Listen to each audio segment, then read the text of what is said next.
Yo soy Pablo, soy desarrollador e ingeniero de inteligencia artificial en Maldita.es.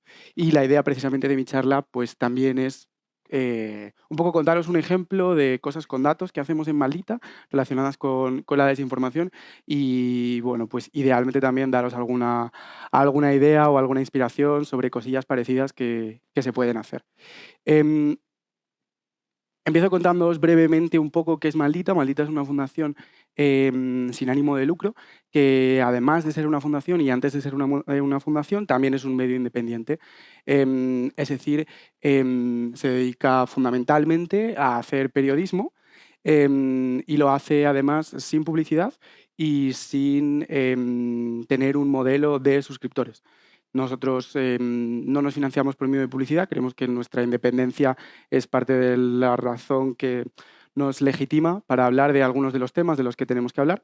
Y además, como creemos que lo que hacemos es un servicio público que tiene que repercutir luego en la ciudadanía, creemos que no tiene mucho sentido ponernos detrás de un muro de pago y exigir o pedir que se pague para leer nuestras noticias.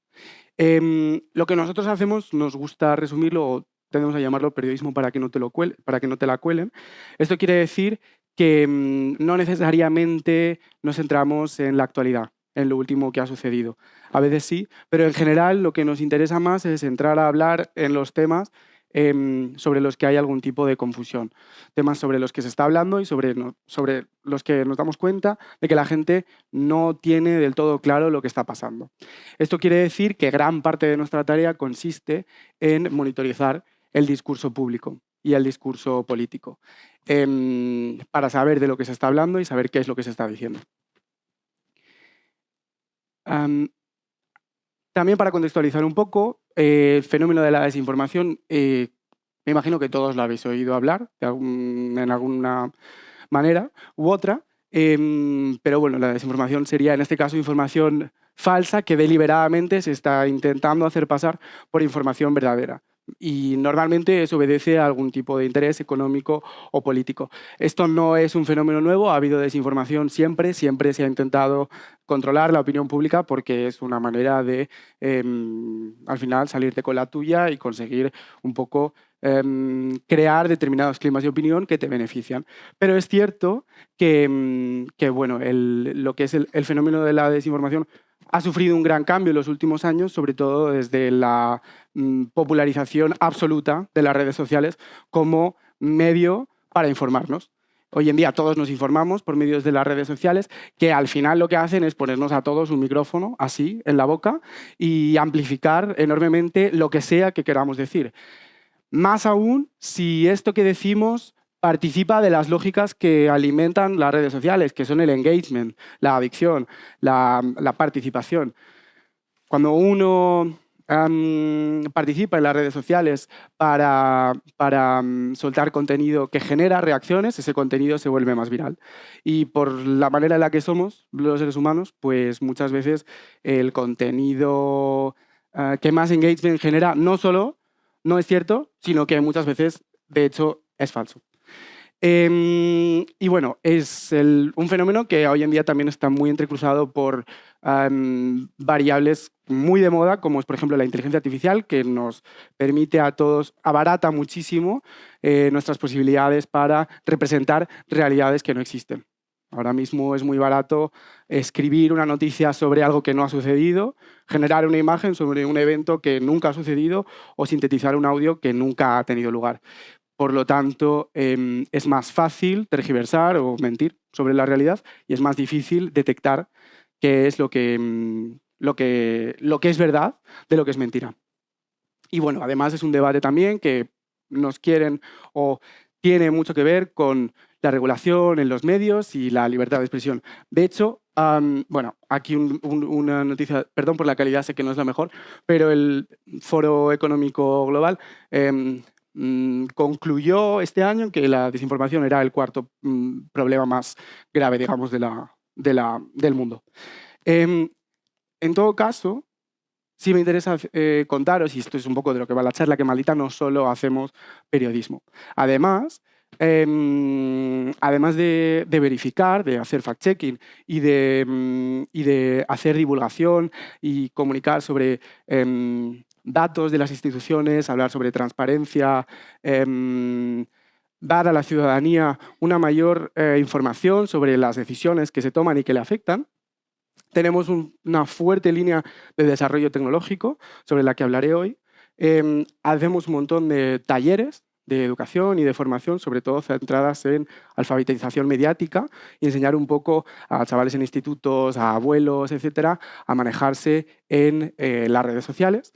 Tenemos también una unidad de investigación académica donde colaboramos con universidades y un equipo de influencia en políticas públicas y de análisis de la legislación vigente en plataformas digitales, etc.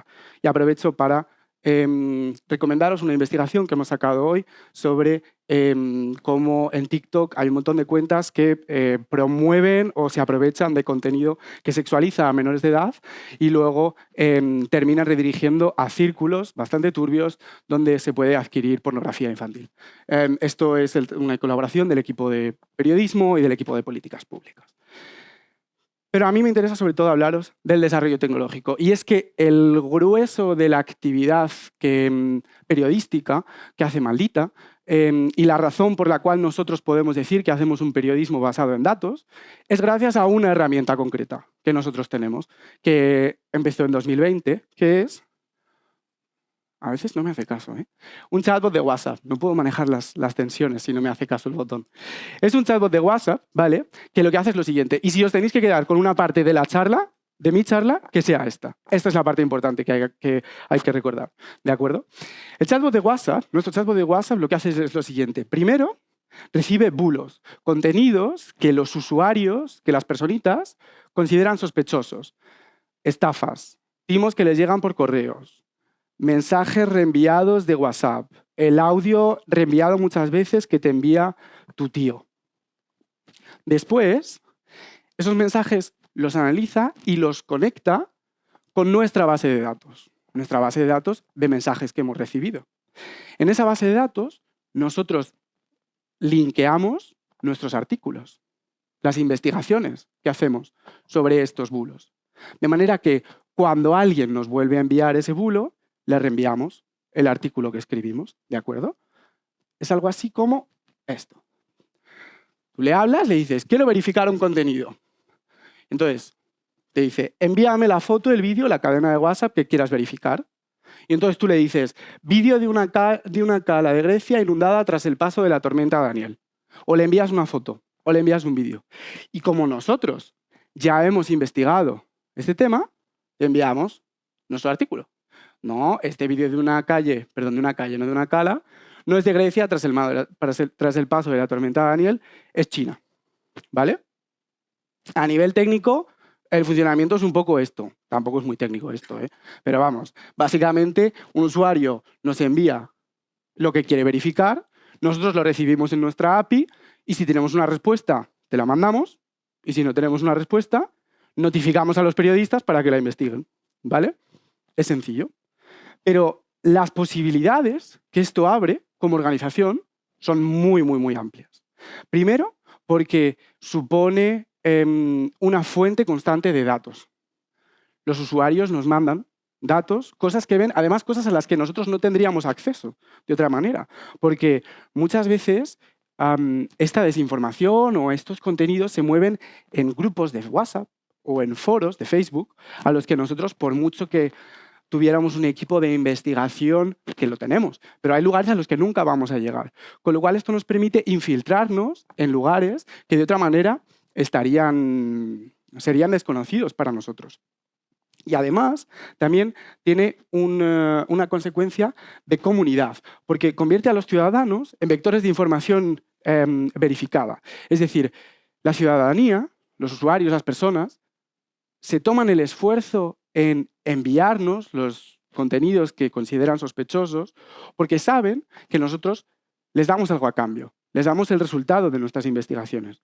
Si ya lo hemos desmentido, se lo enviamos. Pero si no lo hemos desmentido, entonces, cuando lo desmintamos, volvemos a ellos y les decimos, oye, esto que me enviaste, pues ahora hemos descubierto que es falso o que no es falso, es verdadero. ¿De acuerdo?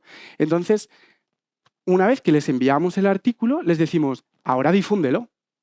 Allí donde lo viste, envíaselo a tus contactos. Si te mandaron por un grupo de WhatsApp que el alcalde de no sé dónde estaba enriqueciéndose de tal manera y hemos descubierto que es cierto o que no lo es, reenvíalo. ¿De acuerdo? Entonces, esto nos permite, de alguna manera, nos da capilaridad en la sociedad digital y nos permite, gracias, y nos permite tener una actuación mucho más fuerte.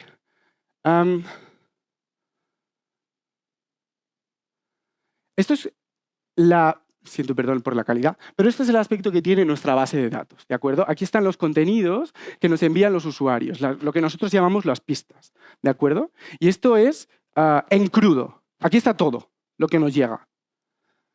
Y es una locura, realmente. Es mucha locura. De hecho, como podéis ver, hay alguien que nos está diciendo quiero matar a alguien. Hay un usuario que nos dice ya te lo dije, matar a alguien. También nos envían, por supuesto, vídeos, memes, hola. También recibimos un montón de buenos días, gracias a Dios. Siempre se agradece que te envíe alguien esto por la mañana. Pero como veis, esto es el caos. O sea, es muchísimo ruido. Nosotros desde esto, que son lo que nosotros llamamos pistas, y sería el nivel básico, ¿vale?, de nuestra base de datos, tenemos un nivel superior, que son lo que llamamos, de nuevo, que son lo que llamamos contenidos, ¿de acuerdo? Que son esas pistas registradas por periodistas, con el ruido filtrado fuera, ¿de acuerdo? Aquí ya veis que, bueno, digamos, cada dato, cada punto, es mucho más relevante. Ya son afirmaciones completas que se están moviendo en redes sociales. Por ejemplo, los gestores del Hospital de Torrejón ordenaron reutilizar material sanitario de un solo uso, ¿vale? Esto requiere un proceso muy costoso en términos humanos, sobre todo, de registro y revisión de la base de datos. Es decir, que en Maldita los periodistas no solo investigan, sino que además también son, en cierto sentido, anotadores, archivistas, tienen que tener conocimientos de etiquetado y etcétera, porque además de registrar, aparecen etiquetados con sus hashtags, con el tema al que pertenecen, etcétera, ¿de acuerdo? Pero esta es como la materia, si las pistas son la materia prima, ¿de acuerdo?, con la que nosotros trabajamos, los contenidos, sería como el primer producto que ya manufacturamos, ¿vale? Claro, como veis está todo a valorar. Esto es de este lunes, creo. Ya no sé qué día vivo. Pero esto está todo a valorar. Estos son todo cosas que todavía no hemos podido investigar. Si nos vamos hace una semana, ya veis que hay varias cosas que hemos desmentido o que hemos investigado, porque no todo se puede decir que es falso. A veces simplemente hay que aportar contexto. La UME ha llegado antes a Barcelona por 8 jabalíes muertos que a Valencia por 229 fallecidos. Pues escribimos un artículo sobre la cronología de la Dana. Todos estos son artículos que hemos escrito esta semana por cosas que hemos recibido desde la semana pasada, ¿de acuerdo? Sin embargo, claro, la cantidad de contenidos que recibimos es vastísima. Tenemos 31.000 claims almacenados, claims son contenidos, aproximadamente 20 contenidos nuevos al día. Es difícil elegir qué verificamos, qué priorizamos. No nos da tiempo. De hecho, mismamente la semana pasada, veis que tenemos un montón de contenidos que no hemos registrado. Hemos registrado, pero no hemos investigado. No podemos saber si es verdadero o falso. Entonces, ¿cómo decidimos qué verificar? Un criterio bastante intuitivo es ver el número de veces que algo nos ha llegado, ¿no? Si la cronología de la respuesta frente a la peste porcina nos ha llegado 25 veces en una semana, o a lo mejor hay que hacerle un poco de caso, ¿de acuerdo? O hay que hacerle más caso que a la persona que dice que Colón sigue vivo y está congelado, ¿de acuerdo? Este es un criterio muy intuitivo, que yo creo que todos entendemos, pero encierra un problema de principio, que es que si solo hacemos esto, siempre vamos tarde, porque significa que entramos cuando las cosas ya son virales, ¿de acuerdo? Entonces, además, estamos intentando anticiparnos, es decir, no ir detrás del bulo que ya se ha vuelto viral, sino dar un paso atrás y ver una imagen de conjunto de lo que está moviéndose, ¿de acuerdo? Entonces, imaginaos que tenemos todos estos contenidos que nos están llegando, que afirman la DANA en España se ha provocado para impulsar la Agenda 2030. España ya contaba con programas de estimulación artificial de lluvia desde 1954. Nosotros podemos ir uno a uno desmintiendo cada una de estas informaciones, pero tenemos que darnos cuenta de que, en realidad, detrás de estos contenidos individuales hay un patrón, hay una narrativa, que es lo que nosotros llamamos narrativas, ¿vale? Que dice que los gobiernos utilizan tecnología para manipular el clima. Si nosotros tenemos que esperar a que algo se haga viral para desmentirlo, vamos tarde. Pero si podemos preavisar a la gente y decirle, oye, se está difundiendo esta narrativa que afirma esto, esto y esto, pero esto y esto es falso. A lo mejor la próxima vez que tú te encuentres algo que afirma que se está manipulando el clima, a lo mejor te lo planteas 2 veces, porque aunque no te haya desmentido ese hecho en concreto, ¿de acuerdo? ¿Cuál es el problema? El problema es que a veces no es fácil identificar estas narrativas. Cuando tenemos un montón de contenidos que hablan de ingeniería climática, pues está claro que hay una narrativa sobre este tema, pero, por ejemplo, os pongo aquí 2 casos que hablan sobre cómo los polacos son los nuevos adalides del cristianismo, ¿de acuerdo? Uno de estos contenidos nos llegó en 2023 y otro nos llegó en 2025, ¿vale?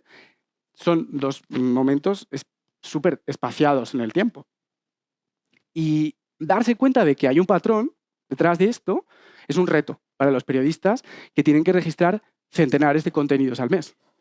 ¿Cómo lo hemos intentado solucionar o cómo lo estamos intentando solucionar? Hemos desarrollado un panel de narrativas, ¿de acuerdo? Que lo que hace es utilizar inteligencia artificial para encontrar contenidos similares y luego extraer las narrativas que hay debajo, ¿de acuerdo? Y esto nos permite investigar y explorar narrativas que se están moviendo en el discurso público, ¿no? Por ejemplo, todo esto son contenidos que no hemos investigado, pero sabemos que detrás de ellos hay algunos patrones.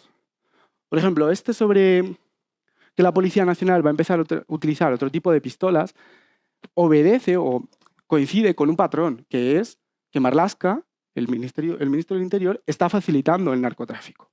O la policía inglesa revela que el 90% de las denuncias sobre temas de género son falsas. Hay una narrativa ahí detrás que afirma que las denuncias falsas son un problema recurrente en casos de violencia de género.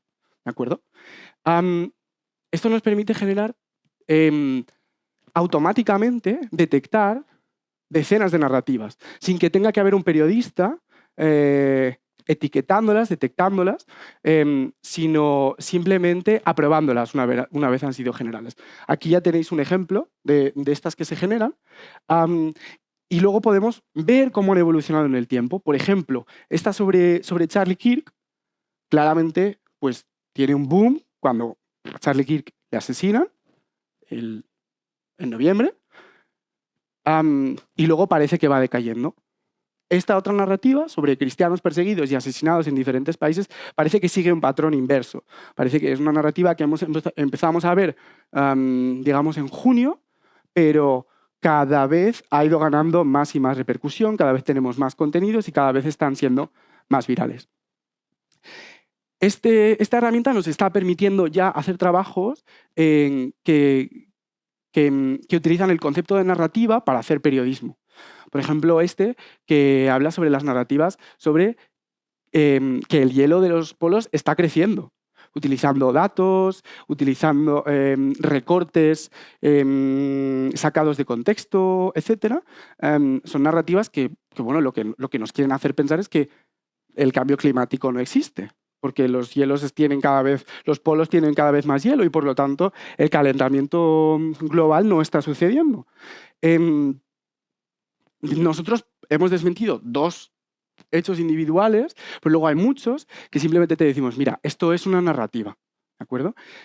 Y es importante porque la realidad es que ambos polos pierden hielo, más allá de las cosas individuales, más allá de los contenidos individuales que se difundan, ¿de acuerdo? Entonces, bueno, ya para terminar, porque creo que se me está yendo prácticamente el tiempo, está bien, vale. Todo este desarrollo tecnológico que nosotros hacemos en Maldita lo distribuimos a través de una SL que se llama Botalite, que vamos a a organizaciones periodísticas en Latinoamérica, en Colombia, en Argentina, pero también en la India, en Alemania, etcétera, y que ayudamos a otras organizaciones, sobre todo periodísticas o de investigación, a, bueno, pues a monitorizar el discurso público y las redes sociales. Y lo siguiente, digamos que este es como el punto en el que estamos ahora y a donde queremos ir, o los problemas que nos están surgiendo, es sobre todo organizar y estructurar todos estos datos, porque aunque consigamos clasificar los contenidos en narrativas, seguimos teniendo muchísimos datos que a veces no es práctico trabajar. Hacer colectiva la lucha contra la desinformación. No nos da tiempo a desmentir todo lo que queremos y muchas veces la gente tiene las respuestas. Entonces, descentralizar un poco esta misión y hacer que todo el mundo pueda participar. Detectar campañas organizadas de manipulación, es decir, llevar la cuenta de qué cuentas difunden qué contenidos para así poder detectar actividad coordinada. Y por último, como hacemos o intentamos hacer, pedir responsabilidad a las plataformas digitales para que se hagan responsables de los problemas que se generan de su ausencia completa de responsabilidad. Y ya está. Hola, buenas. A mí me ha llamado mucho la atención el proceso que has comentado cuando tenéis los inputs del usuario que reciben del chatbot. ¿Cómo hacéis vosotros para eso, transformarlo y agruparlo por los claims, por los contenidos? Porque claro, supongo que usuarios distintos podrán referirse al mismo contenido de formas muy distintas. Claro, ¿cómo se hace eso de asociar esas distintas referencias a un contenido que al final están refiriéndose al mismo? Claro, Gracias. pues eso es uno de los principales cuellos de botella que tenemos. Ahora mismo eso es un proceso que es mixto, digamos, tecnológico-humano. Es decir, tenemos modelos tanto de representación de texto como de comparación de imágenes que nos permiten solucionar diferencias mínimas. Te pongo un ejemplo, ¿no? Una captura de pantalla de un tuit, ¿no? Y otra captura de pantalla del mismo tuit, pero un poco recortada. Son dos imágenes diferentes, pero eso ahora mismo nuestra base de datos es capaz de reconocer que son el mismo contenido. Entonces, esa conexión la hace lo que sería la máquina, la hace la máquina sola. O, como tú dices, el mismo evento descrito de manera ligeramente diferente. Si en vez de decir una calle en Grecia, alguien dice la ciudad griega, por ejemplo, ¿no? Esas diferencias son salvables automáticamente, pero cuando la distancia, digamos, en la representación es mayor, la máquina no es capaz de identificar que efectivamente se refiere al mismo evento y entonces ahí es donde entra la tarea periodística de revisar manualmente todo lo que llega, todo lo que se envía mediante el chatbot y decir, esto es un contenido nuevo. Esto no es un contenido nuevo, ya lo hemos recibido y lo tenemos que vincular. Como te puedes imaginar, es una tarea vastísima y muy dada a errores. Muchas veces, pues no muchas veces, porque tenemos un equipo de gente muy preparada, pero a veces hay duplicados, contenidos que se registran doblemente porque alguien no se acuerda que algo ya estaba registrado. Pero sí, o sea, te diría como mixto, mitad humano, mitad máquina.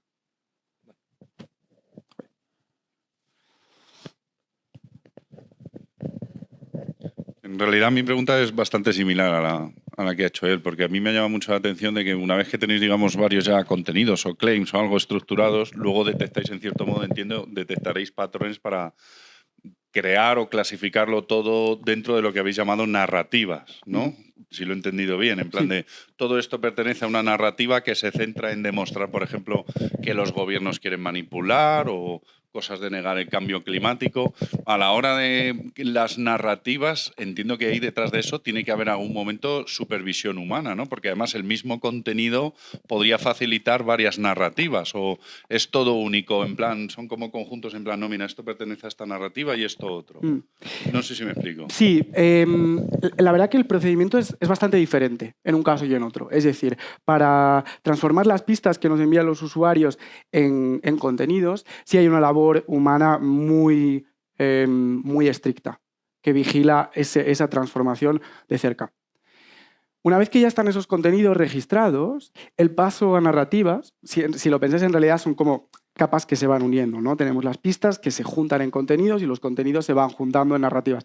El paso a narrativas está muy automatizado. Ahí es donde sí que necesitamos necesitamos no depender de redactores, porque el problema precisamente que queríamos solucionar era no necesitar que los redactores se acuerden de todos los contenidos que vieron hace 2 años. Entonces, ese agrupamiento efectivamente es automático, es una relación many-to-many, es decir, podemos tener un claim, puede pertenecer a varias narrativas. Por ejemplo, los claims tenemos claims sobre cómo se permite que los inmigrantes ocupen casas. Pues esto puede pertenecer a la narrativa de que los inmigrantes vienen a destruir la convivencia. También pertenece a la narrativa de que se legisla en contra de los propietarios. Y son 2 narrativas independientes que a veces coinciden y a veces no. Entonces, en cuanto a ese requisito, eso puede pertenecer a varias narrativas. Y lo que hay es un proceso de supervisión. Es decir, la clasificación en narrativas se propone, se hace automáticamente y luego lo que tenemos es que se aprueban o no se aprueban. Porque a veces se establecen relaciones que no... Bueno, el algoritmo falla, nos dice que un contenido pertenece a una narrativa a la que nosotros sabemos que no pertenece. Y entonces sí que tenemos que tener algún tipo de limpieza, pero digamos que es más a posteriori. Es decir, una vez ya se han establecido las relaciones, se corrigen. No se hacen las relaciones por parte de los redactores. ¿Me expliqué? ¿Sí? Bueno, no sé si hay alguien más que quiere preguntar. No, hombre, dale. Pero entonces vosotros, o sea, cuando creáis las narrativas, digamos que el procedimiento suele ser tengo todos estos y ahora detecto que pertenecen a esta narrativa o que generan una nueva, o es al revés, sería algo como voy a ver si me invento una narrativa X y en mi base de datos encuentro contenido relacionado con eso. No sé si me explico. Sí. La filosofía, sobre todo, es el primer caso. La filosofía es descubrir o iluminar un espacio en el que no sabemos qué hay, sin tú tener una idea preconcebida de qué es lo que vas a encontrar. Nosotros constantemente estamos registrando nuevos contenidos. Lo que queremos saber es si esos contenidos que estamos recibiendo nuevos pueden vincularse a algunos que ya recibimos en el pasado. Además, también tú puedes crear una narrativa manual porque tú sabes que existe y el sistema no la ha encontrado. Tú puedes crearla y luego el sistema buscará entre todos nuestros contenidos para saber cuáles pertenecen a esa narrativa. Pero digamos que eso es más como un feature nuevo, digamos, una cosa adicional. El funcionamiento, digamos, core es que se detecten narrativas en la totalidad de los contenidos. Narrativas nuevas, sobre todo.